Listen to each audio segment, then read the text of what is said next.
Здравствуйте, интервью на БСТ в студии Алия Тагирова. Итоги года подведем с министром семьи, труда и социальной защиты населения Ленарой Ивановой. Ленара Хакимовна, здравствуйте. Очень много было нового, много различных программ. Ключевые моменты давайте обсудим. Первое – это, конечно, демография, с чего начинается каждая семья, каждый человек. Что было сделано в этом направлении? Вы начали с самого сложного, Алия. На самом деле демографический вызов, который перед нами стоит, он стоит перед всей страной, перед, в принципе, всем миром.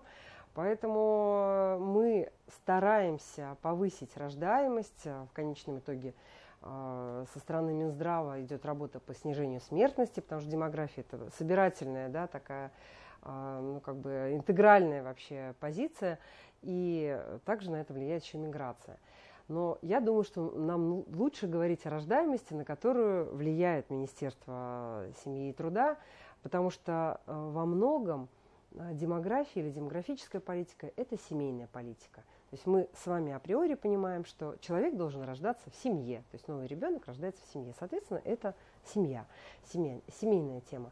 Вот. И наша первая задача, и нам глава государства, наш президент вот буквально на горячей линии, на прямой линии говорил о том, что модой должно стать рождение детей, и многодетная семья должна просто вот быть на пьедестале.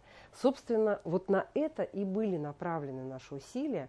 В первую очередь наша задача, чтобы многодетные чувствовали определенное внимание, помощь со стороны государства в воспитании детей с точки зрения какой-то материальной помощи. И очень важно, чтобы при этом не учитывался доход в семье. И как раз у нас с прошлого года начали работать такие меры, как бесплатный проезд для школьников из многодетных семей. То есть в течение всего 2025 года фактически мы это все тестили, смотрели, да, и это действительно очень такая мощная поддержка для семейного бюджета. Также у нас очень хорошо отработала льгота по компенсации стоимости обучения платного в колледжах для студентов из многодетных семей. Тоже это как раз вот ответственных родителей мы тем самым поддерживаем. И нужно сказать, что с прошлого года начала действовать льгота по бесплатному посещению выставок, музеев и парков. И вот тут я хочу как раз сказать о том, что было бы здорово, если бы все вообще знали, потому что часто говорят, а мы не знали, что через госуслуги многодетная семья, причем все члены многодетной семьи могут воспользоваться, то есть там очень легко пройти и получить QR-код, и это фактически является удостоверением, электронным удостоверением многодетной семьи. С прошлого года мы внесли изменения, и теперь не по исполнении 18 лет старшему ребенку, а по достижении 23, если он студент или, то есть обучается очно, семья продолжает пользоваться мерами поддержки. И это такой важный момент. У нас плюсом 10 тысяч человек вот в нашу многодетную семью добавилось. Человек рождается, растет, получает образование для того, чтобы в дальнейшем трудоустраиваться. Что касается именно вопроса трудоустройства, вот рынок труда, насколько он изменился в этом году, что нового произошло? Алия, можно я ваш вопрос сделаю немножко дополнение к предыдущему, поскольку совершенно верно, в конечном итоге мы все работающие люди, и для нас очень важно, как мой начальник относится вообще к тому, что у меня, например, есть дети. Да? И в этом смысле вот этот год был таким очень сильно подготовительным, да, то есть и на следующий год, я надеюсь, это прямо выстрелит. То есть у нас очень большой задел уже сделан в течение этого года. Мы подписали соглашение, там, методические рекомендации, там, глава республики озвучил именно поддержку, корпоративную поддержку демографии. И даже такое есть название КПД-рейтинг.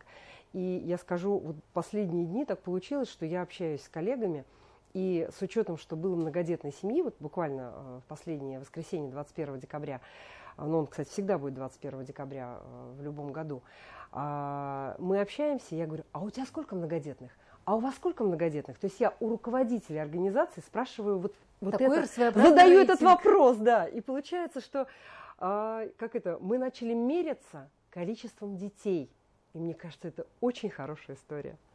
Ну и продолжая рынок труда, он тоже в вашем видении, что нового произошло в 2025 году, на ваш взгляд, самые значимые моменты? Вообще рынок труда продолжает быть трудодефицитным. У нас низкая безработица, и мы еще ниже ее, скажем, опустили, да, то есть она стала еще ниже. Это в каком-то смысле, конечно, большой вызов для службы занятости, потому что наша задача вообще-то не только работой обеспечить безработных, которых практически не осталось, а задача обеспечить кадрами экономику. И на это направлен прогноз кадровой потребности, наш вот этот, так скажем, почти научный труд, когда мы учитываем демографические показатели, опросы работодателей проводим. Более 13 тысяч работодателей опрошены и в прошлом, и в этом году. И мы радуемся, что вообще все начали наконец понимать, что мы становимся заказчиками для системы образования, чтобы не учить заведомо тех, кто потом начинает, выходит, заканчивает там университет и начинает искать работу, да? А на самом деле он должен, по сути, быть сразу же сориентирован на то, что на ту специальность, которую очень ждут как раз там предприятия, организации. И, в принципе, это все выправляется. Вы слышите, вносятся изменения в законодательство там, по поводу врачей, да, то есть на целевое обучение очень сильный крен. Этим был пронизан год. Конечно, мы заканчивали вопросы комплексной модернизации. Вы знаете, что мы открывали один за другим кадровые центры. У нас буквально 14 остается.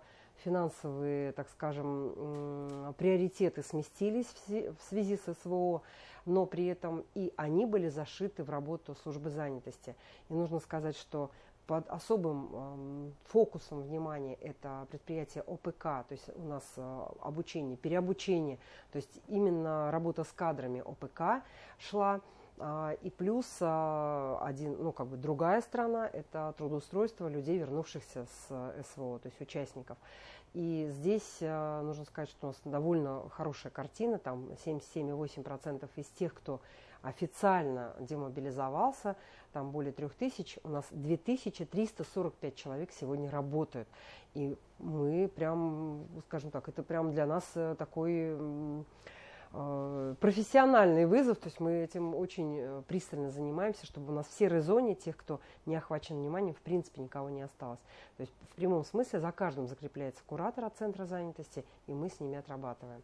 И с предприятиями тоже, конечно. Но вы уже начали эту тему, то, что профессиональный вызов, он, наверное, брошен был всем, а вам прежде всего, так как и социальная сфера в вашем ведении, 25-й год в нашей республике объявлен годом поддержки бойцов СВО и их семей.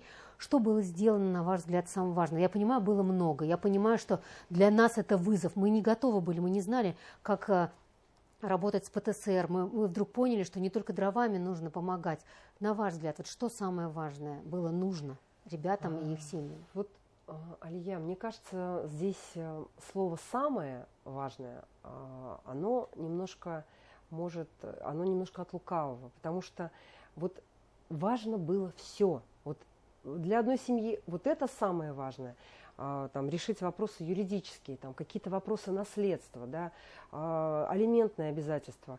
Я вам так скажу, обнажились столько даже семейно-бытовых проблем, понимаете? То есть выяснилось, что этот живет тут, этот прописан тут, масса каких-то семейных историй всплыла, когда речь идет о погибших. Это самая тяжелая категория. Опять же, пропавшие без вести. Тоже очень сложная и тяжелая категория, я бы сказала, самая обделенная. Все, что касается СВО, у нас регулируется межведомственной комиссией. На уровне республики ее возглавляет Руслан Тагирович, и мы выносим на эту комиссию все вопросы, начиная с обеспечения дровами, а сейчас это актуально, заканчивая диспансеризацией. То есть все обсуждается, и затем при необходимости вносятся изменения в нормативные акты. Мы 54 меры поддержки, глава принял решение, как раз с этого года добавилось 14 мер, и это все так скажем, на рельсы было поставлено.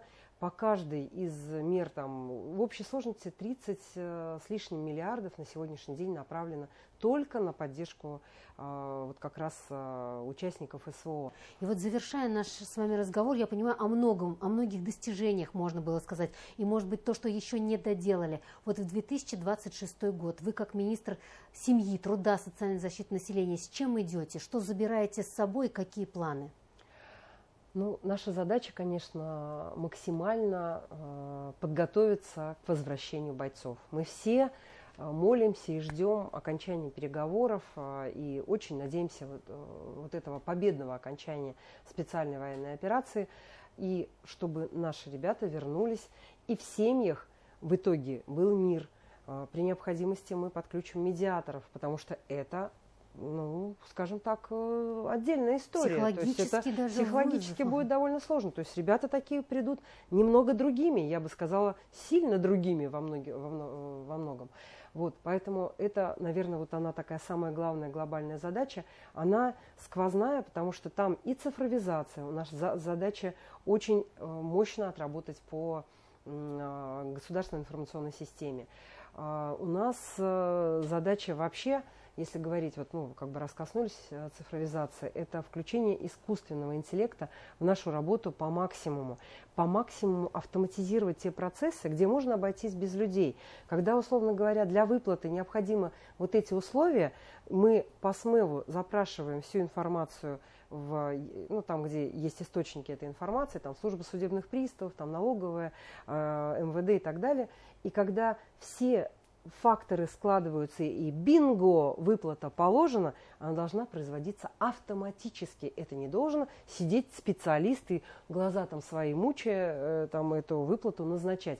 То есть вот это назначение мы максимально будем выводить в проактив, чтобы, если человек имеет награды и он загрузил все, опять же, в госуслуги, и у него наступил возраст, чтобы ему автоматически к званию ветеран труда приходили меры поддержки.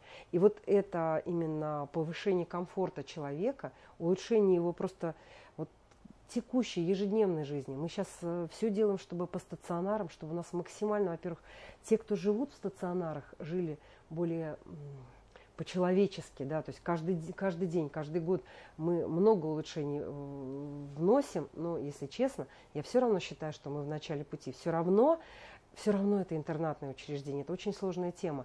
Но я хочу сказать, чтобы туда попасть, у нас сегодня огромная очередь. У нас 580 человек, которые ожидают, чтобы попасть в интернат. Но и это тоже довольно сложно. То есть там много документов надо и так далее. Тоже будем упрощать.